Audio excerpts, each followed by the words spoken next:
Well, the losing streak continues for the Pittsburgh Pirates as they start their second series of the season and another week of baseball here in the 2021 season with a loss to the Cincinnati Reds. Pirates losing to the Reds 5-3 here on this post-Easter Monday.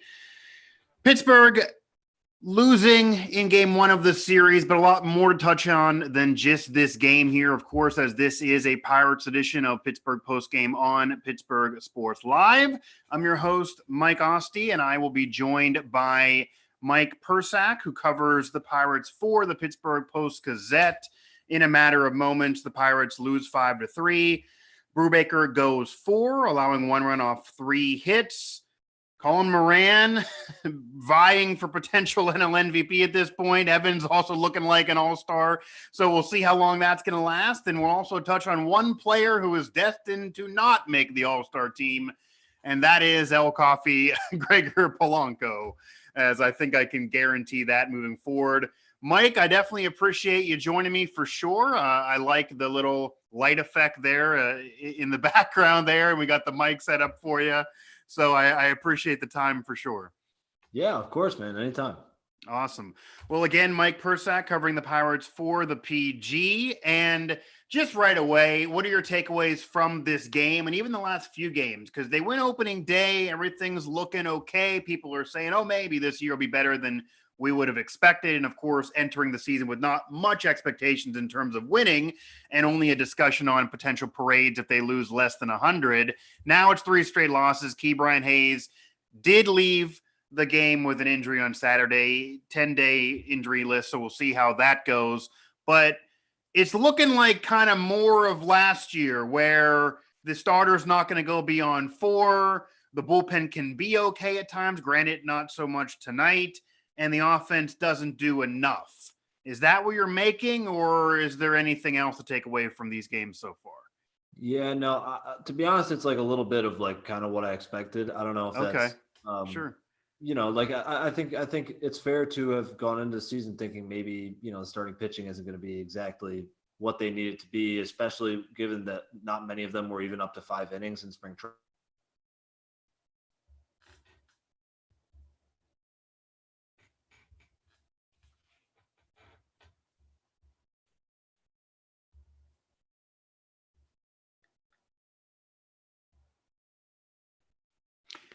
Mike, I think your mic cut out. Did you lose me? Yeah, I think I lost you for a second. You hear me now? Yeah, good? I'm sorry. Sometimes no problem. Is it I'm sorry if this is ruining it to ask you this, but is it like, should I just do it on my phone? Because sometimes it's a little bit better for Zoom in terms of connection, or does that look really bad if I do that? No, I mean we're good right now. I can hear you now. Okay. I think it would, if need be, we'll just take the mic. You just unplug the mic. No, this is fine. Okay. So wherever you left off. I'll pick up where I left off. So I think it's a little bit of what we could have expected. Like, we thought the bullpen was going to be a strong suit coming into the year, but like you can't write a bullpen to like success. You know what I'm saying? Like, they needed a lot more to be better than it was last season. That's a lot to ask. It's the same cast of characters, you know, minus a lot of big pieces. Like, you know, it's 4 games, and so I'm not making any like huge general statements, but like the first 4 games kind of went a little bit how you expected. Like the first game, they jumped out to a good start with Ke'Bryan Hayes, and things came together there, and the bullpen pieced it together to the end. But, you know, they're going to struggle to score runs, and they're going to struggle to get really quality starting outings every game, and it's hard to rely on a bullpen to carry you the rest of the way, you know? To say the least, and that's kind of been the story of the last few games, certainly since the opening day victory and the fanfare of Ke'Bryan Hayes, opening day dinger, and then not so much since, again, the Pirates losing here, game 1 of this opening series against the Reds, second series of the season here, joined by Mike Persak of the Post-Gazette. Now, while it's kind of been same old story, I guess there have been some surprises. Evans, Colin Moran. Do you expect this to continue in terms of their production? And then I guess the other question I could ask you, and we discussed this on the morning show, once Ke'Bryan Hayes went down, that thought maybe to open up a door for Todd Frazier to come in and have his cup of coffee and try to showcase himself, especially with the injury. Any surprise of that not happening right away? I think, to answer your second question first, I think the fact that it's only a 10-day injury and he, like, you don't get a free 40-man roster spot. I think that's kind of where the thinking like falls off, because you wouldn't want to like bring Frazier up for 10 days just to put him on waivers 10 days after, I guess so. And I don't know if, I don't know if that's what they're going to end up doing with Wilmer Defoe, but it's just, that was the thought that crossed my mind, that, if that is the case, I think you'd maybe rather lose Defoe than Frazier if you have to do something like that. But in any case, I think that the first part, like, at what point do we start being like, maybe he's just figured it out. Maybe he's just a good hitter. Right. Yeah. Right. That's what I'm saying. Yeah. He was good last year and small sample size. He was good in spring, small sample size. He's been good. Start this small sample size. Like, I wonder, like, in my mind tonight, I was starting to think, like, how much would he have to keep putting this together for me to be like, you know what? Maybe you started him, I don't know, in the outfield or something. If you're done with Polanco, like, something like that. The Moran thing, I think we kind of know what he is. I don't think he's ever going to hit for a big average, but he's probably their best power threat right now in that lineup, which is, kind of an indictment on. You could argue only power threat, maybe, especially with Josh Bell no longer there. I mean, last year he kind of was the power threat, even with Bell being there, and now Bell gone. And yeah, maybe he is that only power threat, and maybe we'll see what happens through an entire season that's not truncated by COVID. But this is crazy. They're flirting with 400 batting averages right now. Yeah, and it's not going to last. Like, I don't think Moran's going to hit for a very high average ever anyways. Like, I don't think that's exactly what he'll do, like the ideal of Colin Moran. But if it's going to be a decent lineup, you need him to be that power threat, because there's no one else, like you said, that's going to be it unless Polanco turns it around. Yeah, and bringing up Polanco, and there it is. That's the segue. I eventually had to get there. Can't headline him every single show on how much he's sucking, or else that would just be a broken record at this point. But again, this is the Pirates edition of Pittsburgh Post-Game here. Mike Asti with Mike Persak covering the Pirates for the PG. Pirates lose 5-3 to the Reds. Game one of this series now 1-3 on the season as they finish things out with the Reds for a couple more. Have the Cubs again, deja vu with the Cubs, and then the Padres coming up. Polanco, and we'll get to JD Brubaker and the rotation here in a moment, but Polanco 0-for-4 in this game, couple more strikeouts, hitting .71, and I'm not making this up, .71. And to say he sucked to open up last year is an understatement as well. I can't even describe it any other way. He's just really sucked for the better part of the last year. He picked it up a little bit at the end of last season, but funny enough, at that point, no one cared. So again, years ago, he was something. He's not been something since. Number one, is there hope of getting more out of Polanco? And then the second question to this, and this is more important, really. This is the question that I feel like more people are got to start asking now, and Shelton's going to have to start answering for. We know the price tag. We know the pipe dream of trying to at least market him and get some value to eventually move him if that ends up happening. But at what point do the Pirates need to say, this guy just flat out isn't going to get it done anymore, and we're literally giving up 4 at-bats and a couple strikeouts and no chance of getting on base every game by having him out there? We know this is a rebuilding campaign, but this is almost not fair to the rest of the team to have him play. At what point do you cut bait and just say .71, there's no value to gain? Yeah, I mean, the way I think of him in terms of, like, can there be something better? Like, yeah, there has to be, right? Like, it can't get much worse. So, like... Well, sure. Sure. The way I look at it in terms of the outfield stuff is I would feel a lot worse about it if there were an obvious guy that was, like, right there that they really wanted to move into the starting lineup and be a piece of it all the time. Like, when I think about it, he's not really holding anyone, like, out of the lineup or down or in the minors or anything like that, Right. So and all that's to say is like if he keeps hitting like this, I'm with you. Like, at a certain point, you got to cut bait. And is there a point for you? And do you think? And I guess better question is, since you're covering the team, is there a point that you think the Pirates will feel is too far? And is that different? I mean, are you? I guess I'm skeptical they're not going to let this linger a little bit longer, kind of like last year, hoping he plays out of it just because of that price tag. Is that accurate, or do you think there's a shorter leash now? I think they will, but I think it's kind of the same like, I think they're going to keep running him out there, but I think it's the same calculus. You know what I'm saying? Of what I was saying earlier. Like, there's no magic guy that's going to come in and make this a good lineup to replace him in right field. A and B. like it's like they've put so much into him, I guess. And I know that people don't want to hear that, but like there's a pretty low risk to keeping him in, you know, like you need him to play and perform if you're going to get anything out of him, if you're trying to trade him or whatever. Right. And if it doesn't work, it was probably going to be a bad season anyways, and then he's gone at the end of the season. Like, you're not going to pick up the team option. You know? Like, I guess. I know that people don't want to talk about like wasted years or whatever at this point in the season. No, that's reality for sure. But to me, that's the way I think about it. Like I get why people are frustrated and don't want to see him out there anymore because he has had so many struggles. But like, you know, what is it really hurting to keep him out there is kind of the way I think about it.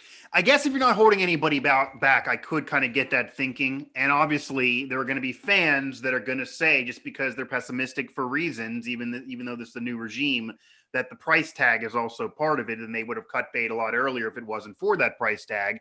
Obviously, that's never going to be answered definitively, but certainly could be one of these reasons. And they've seen what he's done before. Granted, it was years ago. So maybe they think if there can be lightning in a bottle for 2 or 3 weeks, which is what he did put together towards the end of last season, maybe there's something in there for value at the very minimum. Again, I think the issue is just honestly watching these games, just preparing for these shows and you covering this team. It's just almost, you got to wince your eyes. Like it's like, I got to watch this. And like, it's just a rough at bat. I mean, it's a rough at bat, and it's progressively worse than even where it was a couple years ago, where it seemed like he was no longer going to be that player flirting with an all-star berth. Clearly there was a decline. But really, from the start of last year to now, you almost got to feel for him in a way that he himself probably doesn't, in a way, want to be out there. Because it's probably embarrassing himself, if anything else. But again, 0 for 4 today, he wishes he was hitting something, hitting .71 on the year below the Mendoza line. It has been absolutely rough. And fortunately, they're getting production from Evans, from Moran, from others in this lineup, even with Ke'Bryan Hayes out, or this would even be more of a disaster offensively. For one player, though, who is getting it done, and this is more on a positive note of a player that struggled last year, that was a key to really having to perform this year to see if he would be part of that future, and so far is, and that's Bryan Reynolds. We saw Bryan Reynolds last year, and that was a struggling Bryan Reynolds. We saw Bryan Reynolds 2 years ago, and out of nowhere, he was setting records every other day, and again, was playing like an all-star for you. And again, this is a short sample size. We're only a few games into the season. But which do you think is the more realistic Bryan Reynolds? Because right now he's flirting with 2 years ago Bryan Reynolds. What Bryan Reynolds can fans legitimately expect over the course of his time as a Pirate? I just think he's going to be like a really solid player. Like, I don't know if I can say that he's definitely going to be 2019, but he's just going to be a good hitter. Like, one of the things that interests me, we were talking to Rick Eckstein, their hitting coach. Okay. And I'll tie this back to Polanco even.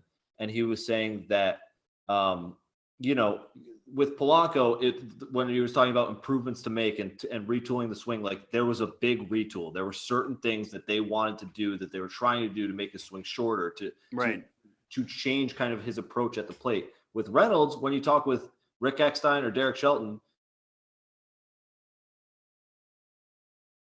Right.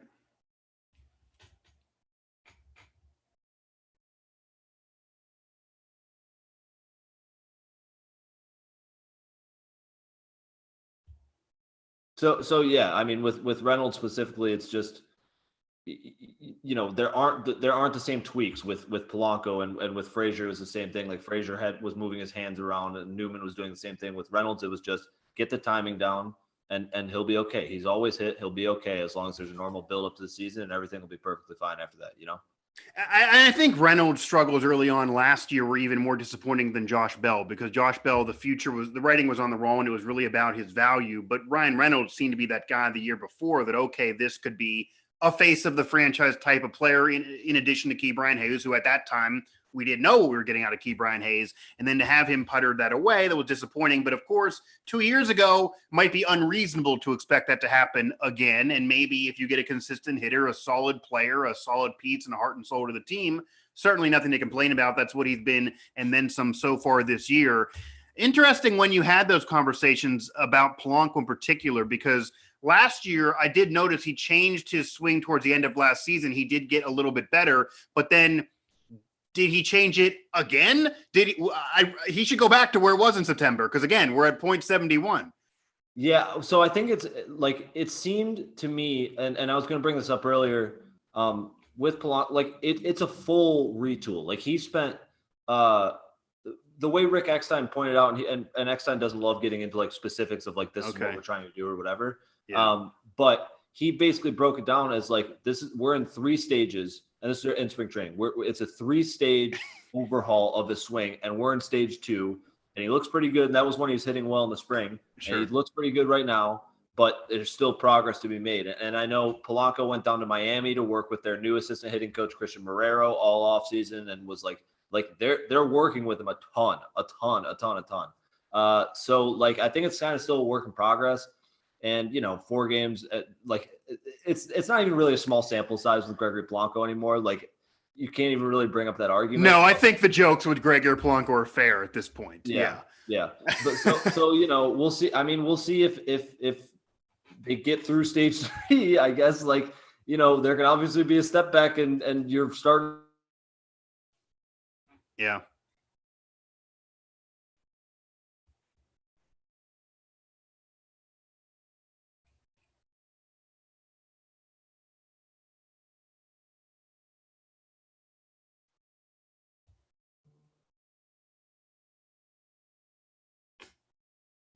Yeah, again, Gregor Polanco is certainly struggling again, hitting .71 on the year, and he's the joke right now among Pirate fans. He kind of deserves it, but there is success to remember, and if he ever gets back to that point, it almost feels like too that maybe he's destined to just be dropped by the Pirates, somehow picked up by somebody, and then go ahead and hit a game-winning home run to win a playoff series somehow, and have that be just part of the ire of Pirate fans. Put like a Luis Soho dinger or something in the postseason that'll just make no sense to anybody at this point. But again, hitting .71. What I do want to transition to from the offense, which clearly has struggled and clearly was going to struggle without Ke'Bryan Hayes, as he was expected to be the best hitter on this team, even though we only saw a month of it last season, and many expect an all-star berth and already building to be the face of the franchise this year. If he's healthy, that could happen, but right now not healthy, but just a short-term thing. Again, Pirates losing 5-3 to the Cincinnati Reds here in game 1 of this second series of the season. I am joined by Mike Persak covering the Pirates with the PG.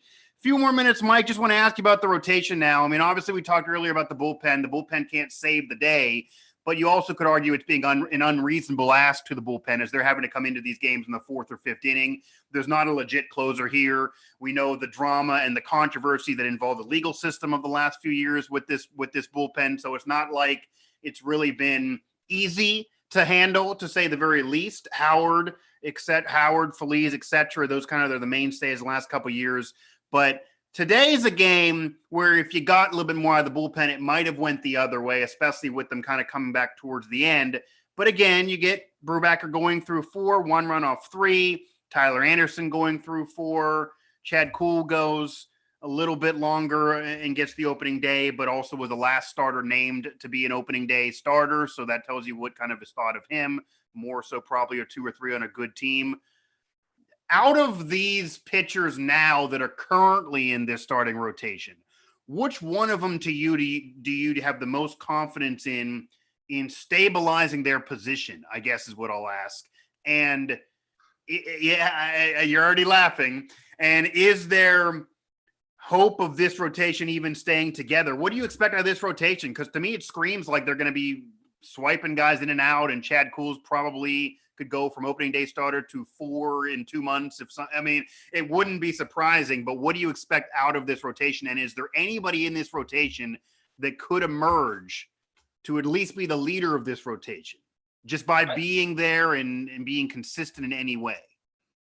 Like, I think if I had to gamble, I would say Kuhl. I think he has probably the best combination of like stuff and a little bit of like past success. Like, I think Tyler Anderson might be next. Like, I'm kind of starting to worry about Mitch Keller, which is tough. Like, he's really young, and it's only I could have went there too, yeah. And like, he's got all the stuff, but like, come on, like it's gotta start going. Like, he's not a rookie anymore. Like, it's got to be sometime soon. I really liked what I saw from Brubaker tonight. He was a little wild and got hit with some walks, but But, and that's none of that's to say that I think this rotation is going to be like very good. It's just really hard to pick that, man. Like, it's really hard because there's a ton of variables with these guys. Like, even with Cool, who, like I said, I think I have the most confidence in him right now. Like, past work is like still not very small. Like, he's had all these injury issues. Like, I don't know. It's really hard to choose. And he's the opening day starter, so I think I'd go with him. He's got like the best stuff right now, I think, the best control. And so like there's that, but it's not like an easy choice with this, No, it is not, and the answer could easily be no one. That very well, that's a possible answer here. And of course, Chad Kuhl a couple years ago, the last time his family got to see him pitch prior to opening day, was a solid pitcher. Then went through the injury. Of course, we know about last year and just a handful of starts, and then you get into this year, solid on opening day. And oddly enough, he actually got some run support, but the issue was last year with anyone like Joe Musgrove, anytime they would try to become a leader of a team or put a few innings together or put a few games together, the offense wouldn't give them enough. And that's kind of been the case since that opening day start by Chad Kuhl. These pitchers who maybe needed some production didn't get out of it. I don't think you can be mad about one run off 3 hits through 4 for Brubaker. But again, when you're not getting more than 4 or 5 innings out of starters, it puts a lot of pressure on the bullpen. This isn't a legit bullpen. This isn't really people saying the bullpen could carry the team. I will say this to make it easy. There's nobody I would want to throw on a fantasy team. So if that can simplify things, I don't have any confidence in anyone's fantasy team and giving you any tips there. I will say we have a couple chatters here, despite the random game that kind of was a dud there. Quicker than some past games, though. I was thrilled about that to get this up here, be done potentially before 10:30 on an evening. But Dave Gormley, this team's going to be in a lot of close games. Their pen and their offense will keep them on the losing end. I think that's clear. There's just not enough from the offense. The bullpen's going to be asked to do too much. I wonder what this bullpen could do if it was on, say, a good team and could come in say, the 6th, 7th at worst case scenario. But we're seeing him way too early in games. And then, of course, Dowlin Spear throwing in a go red. So as you would imagine, we get a lot of opposing fans in these chats just because there's not much excitement around the Pirates. But nonetheless, we appreciate the chatters that are there. Mike, I definitely appreciate the time for sure. We'll definitely have you back on one of these. And we'll maybe ask you, as I told Matt Geica beforehand when I said I was going to have you on, that maybe I would ask you about Jimmy Howard's fantastic 05-06 with the Grand Rapids Griffins. But we'll get into that another time, as Jimmy Howard plagued the Grand Rapids Griffins in that whole area for a very long time. Felt like he was there for 20 years in the region. Mike, I definitely appreciate the time. The Pirates lose this one, but we'll definitely have you back. So I definitely appreciate it, man. Appreciate it. 2 things. That flag behind me is the Grand Rapids City flag, for anybody wondering. And the second, I was wondering. I thought maybe it was with Denver or something. I thought maybe it was like an old school Nuggets logo or something. And then the second thing, I apologize for my Wi-Fi. Next time, I promise I will get somewhere where I won't have any cutouts. I won't have any issues like that. Hopefully, I came off as relatively comprehensible. You were when we had the connection. I think it worked out. No problem. Okay. We understand live air. These things can happen. No problem, man. Definitely appreciate it. Appreciate it, Mike. Thank you. Mike Persak of the PG. And we had to fight through some technical difficulties, but nonetheless, hopefully you got to hear some words of wisdom that he was able to profess when we had him on. And I think it's pretty clear, honestly. It's watch, rinse, and repeat a lot of the time with these post-game shows. 5-3 close game. They were able to hit a little bit at the end, but not enough. The bullpen doesn't help, but the bullpen's asked to do way too much. The offense doesn't give nearly enough. Keep Brian Hayes, of course, out. You get something from Evans. You get something from Colin Moran. That's a surprise. We'll see if we can actually get them solid power season through a whole year. And if Phil Evans can get that opportunity that it seems like Mike agrees that now he's kind of at least earned. And Mitch Keller, maybe you do give up. The only defense of him, it's the same defense I gave on the morning show, is the fact that his ERA was solid last year. But of course, you're looking at 2 years ago being god awful and this year being really, really rough. So fans reasonably so to potentially want to give up on the guy.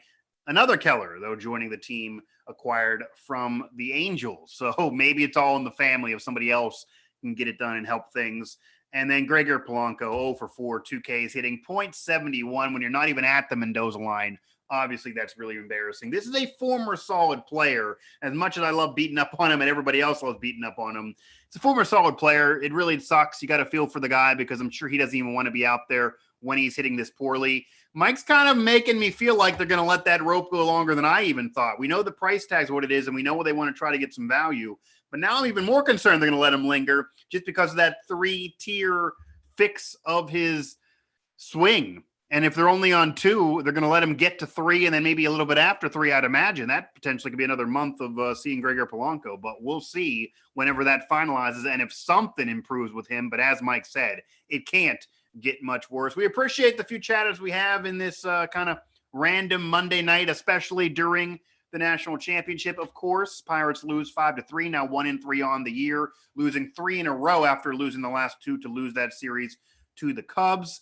They lose game 1 of this 3-game set with the Reds, and then the Cubs and Padres will come up. We're going to have more post-game shows throughout the rest of this week with Alan and I here on Pittsburgh Postgame. So this was another edition of Pirates Talk here on Pittsburgh Postgame on Pittsburgh Sports Live. Hit that subscribe button if you like what you hear, or just in general, because you can find much else on our channel, anything else you may dream of in the Pittsburgh sports region here on this channel as well. Hit that subscribe button and you'll get a notification whenever anything we post goes live or is released. And of course, hit up our family of sites throughout the Pittsburgh Sports Now network. I'm Mike Asti for Mike Persak of the Pittsburgh Post-Gazette. Pirates lose. They lose 5-3. They lose game 1 of this series to Cincinnati. The Reds take it. The Reds do enough. The Pirates don't. Same old song and dance.